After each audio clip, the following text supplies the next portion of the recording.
ડિસેમ્બરમાં ખેડૂતોને વાતાવરણ દગો આપવાનું છે। ડિસેમ્બર માસમાં કડકડતી ઠંડી પડવાની બદલે વીજળીના કડાકા ભડાકા સાથે માવઠું ત્રાટકવાની શક્યતા છે। એકવાર નહીં પરંતુ બે વાર માવઠું ખેડૂતોના પાકની પથારી ફેરવવા આવી શકે છે।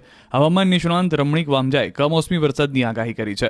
7 થી 10 ડિસેમ્બર દરમિયાન હવામાનમાં પલટો આવી શકે। સૌરાષ્ટ્રમાં કમોસમી વરસાદ પડશે, જે બાદ 23 થી 27 ડિસેમ્બરમાં પણ માવઠું મુસીબત સર્જશે।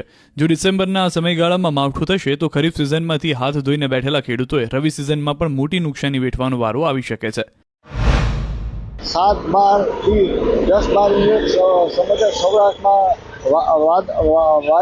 વાતાવરણ પલટો આવશે અને છાંટા છૂટી વરસાદ થશે। તારીખ 23/12 થી 27/12 હવામાન પલટો આવશે, માવઠાથી વરસાદ થશે। બીજી તરફ હવામાન નિષ્ણાંત અંબાલાલ પટેલે પણ માવઠાની ઘાતક આગાહી કરી છે। તેમના અનુમાન મુજબ ડિસેમ્બરના બીજા સપ્તાહમાં રાજ્ય પર માવઠાનો ખતરો છે।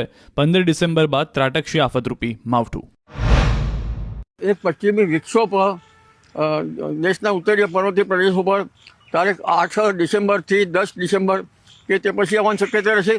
બીજો મજબૂત પશ્ચિમી વિક્ષોભ 15 ડિસેમ્બર પછી આવવાની શક્યતા રહેશે અને ત્યાર પછી એક મજબૂત પશ્ચિમી વિક્ષોભ આવતા જશે।